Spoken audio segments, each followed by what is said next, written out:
Hey, welcome to World Entertainment, and this is a review for not one, but 2 episodes of Daredevil Born Again, because they dropped episode 5 and 6. So, episode 5, straight off, is a filler episode. Literally is a filler episode. So if you remember, episode 4 ended with Muse showing up, and you were finally seeing this, and was Matt Murdock about to become Daredevil again, and was Kingpin actually going to be Kingpin again? Well, episode 5 ignores all of that. It's literally a bank heist. There's no Kingpin whatsoever in episode 5. There's no BB report, nothing like that. It's literally Matt Murdock in a bank heist. And we unfortunately have to spend time with Kamala Khan's father. That's right, Kamala Khan, Ms. Marvel herself, her father is in this. And I'm surprised they keep hiring this guy and have no problem and issues with using him, seeing as he is accused of misbehaving with very young women. And the less said about that, probably the better. But it's interesting that Disney have no issue with hiring him constantly. So he's in it with multiple references to Kamala Khan. In fact, he has a little bobblehead of Ms. Marvel on his desk. Yes, and by the end of the episode, he invites Matt Murdock to come to dinner with him and the family so he can meet Kamala. And it's literally, they keep saying the name Kamala. And it's like, good God. And the episode, there's literally nothing in the episode. It does nothing. There is a moment with Matt fighting some of the bank robbers who are this Irish guy. Now, they're Northern Irish. That accent they're all using is real. It is a proper accent. They're not putting on a fake Irish accent. It is a Northern Irish accent. All the phrases they use are actual phrases. Now, for the Americans wondering, like, loo, what does he mean when he says you want anyone else to have to go to the loo? The loo is the toilet. We either say the loo, the jacks, the bog. That's all toilet.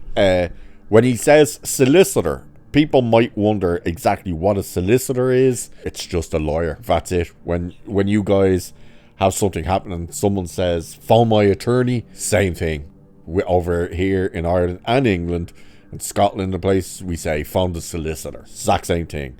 So all the references they were using and stuff, actual proper references and stuff like that.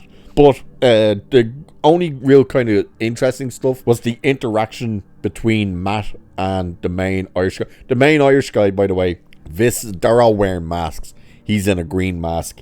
It's set, by the way, on St. Patrick's Day. But his interactions with the Irish guy, Matt Murdock, that is, they're actually interesting. The way they go back and forth, that's interesting. And some of the fight scenes that Matt has with one other guy actually is decent enough on the staircase. But overall, the episode really goes nowhere. And the main Irish guy, which I was going to say, he was the fella who, I think it was episode 2, that shot the guys in the van. He was the fella who was robbing the van, the Brinks truck. He's that fella. So that episode really goes nowhere. There's nothing in it. It's except you find out they're trying to rob it for someone else, and it's the guy Luca who owes money. That's all that episode is. Episode 6 is slightly better, still not great. Muse is in this episode, not a hell of a lot of them though. There's like one image of him at the beginning, one tiny moment with him in the middle, and about 3 or 4 minutes at the end. This episode, basically, like episode 6, basically has Matt kind of getting all the indications that he's going to have to come back as Daredevil. But we also get Kingpin very much starting to become Kingpin again. Now, the stuff with Matt is basically he's kind of reflecting on the loss of Foggy.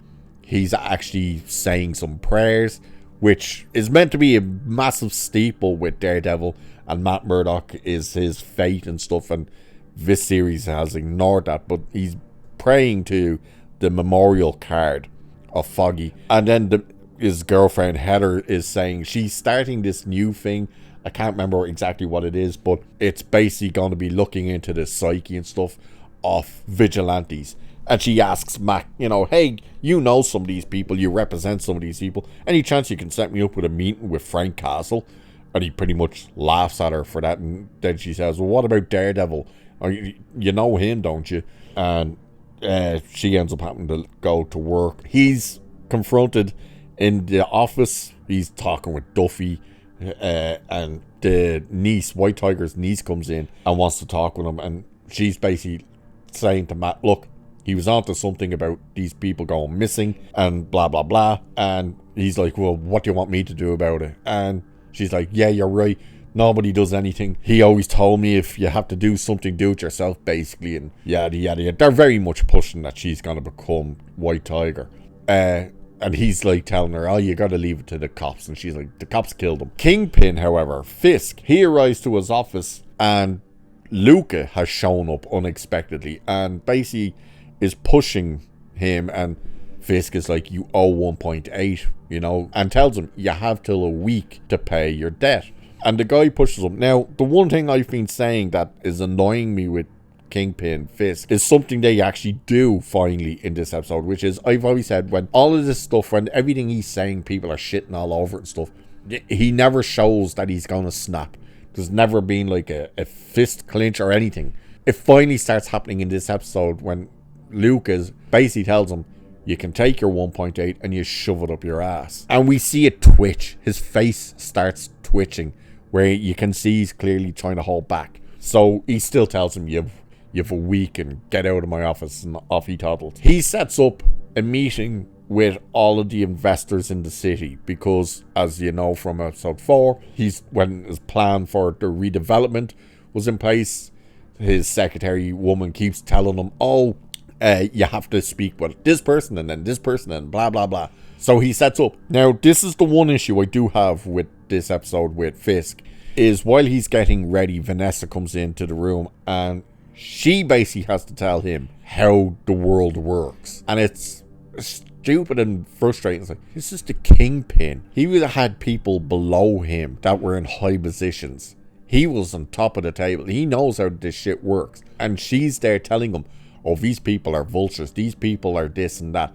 These people will use their power to keep you in place so they can keep their supremacy and stuff. Now, while that's happening, it's kind of going between them two sitting on the bed with her telling him this while we're seeing him at the event itself. And all the people at the event are speaking down to him. They're like pretty much laughing in his face on, oh yeah, you think you're going to do this. We're the ones with the power. You've no say. You're a nobody. And all this type of stuff. One of the guys even flat out threatens him. Talks like, hey, basically says, we'll take your house. And when Fisk says, is that a threat? He goes, no, that's a warning. And stuff like that. We get that flip back to him and Vanessa while you're still hearing that. And we see that he's starting to become Kingpin away again. Because Vanessa's putting his tuxedo jacket on, or a suit jacket, and it tears under the arm. He's like, oh, my suits aren't fitting anymore. I.e., he's putting back on the size. So he's becoming Kingpin. But Venice gets taken by Muse, who, oh, by the way, I should have said before I get to that you find out Muse is a serial killer. He's killed over 60 people. He's using their blood to paint the murals on the walls. So there's the sanitation department discovered that it's blood and that there's a serial killer.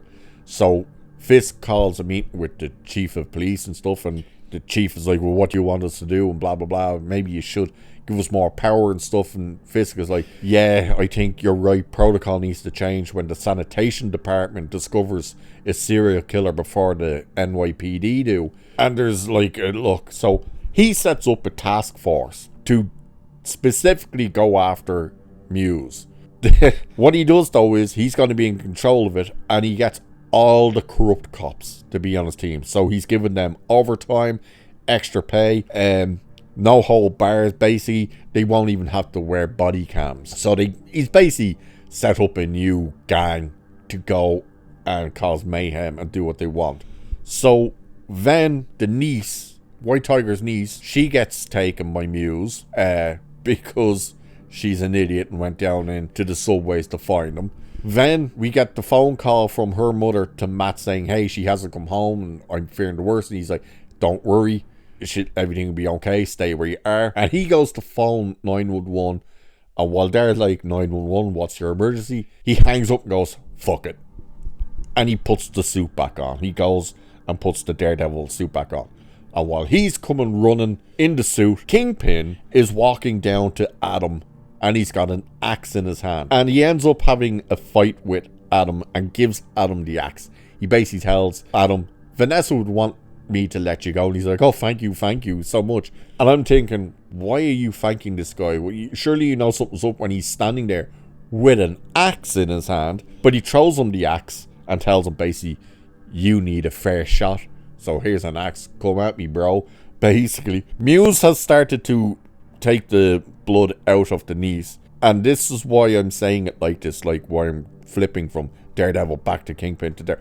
Because this is all happening at the same time. So Daredevil starts fighting Muse at the same time that Fisk pretty much becomes Kingpin again and starts beating the fuck out of Adam. Now, there's an issue with both of these scenes. And it's not that they're happening at the same time and stuff. It's that they go super digital again. And when they're not digital, they sped them up. So it just looks uncanny. So the digital part, it's when they're rubber people and it looks terrible. And that includes Kingpin, like he's punching Adam and Adam's going like up into the ceiling and stuff with super speed. But then when they're just like punching and kicking and making quick moves, they sped it up. So it looks weird and uncanny. But you finally have Daredevil being Daredevil and Kingpin being Kingpin, and it basically ends with Matt Murdock. Daredevil is strangling with his pole things. He has Muse strung up, but hears that the niece's heart has stopped, so he lets him drop and goes over to give her CPR. She wakes up, he turns around, Muse is gone, he's escaped, and Kingpin at the same time it dragged Adam clearly back in his cell. Adam's lying broken and half dead on the floor, and Kingpin's just sitting above him with his hands all busted up, bloodied and stuff, looking down at him. And basically the episode ends with the niece girl saying, Daredevil, you're here? And he's like, yeah, I'm here. And that's where the episode ends. Not a great episode. You finally get Daredevil and Kingpin pretty much becoming Daredevil and Kingpin again. However, the speeding up of their fights and the CG that they use as well, horrible, absolutely horrible. And episode 5 was pure filler, absolute filler that went nowhere and set up nothing. But episode 6, still not a great episode, still very slow, and I just don't think there's enough to really get people interested to come back. So we'll have to wait and see. I'm not sure if there's an episode next week. I think this is meant to be like the midterm of the season. I've no idea whether there's an episode next week. There probably is, but I'm not sure. We'll find out. But anyway, there's the reviews for episode 5 and 6 of Born Again. So with that, I shall leave it there for this one. Cheers, and I'll catch you in the next one.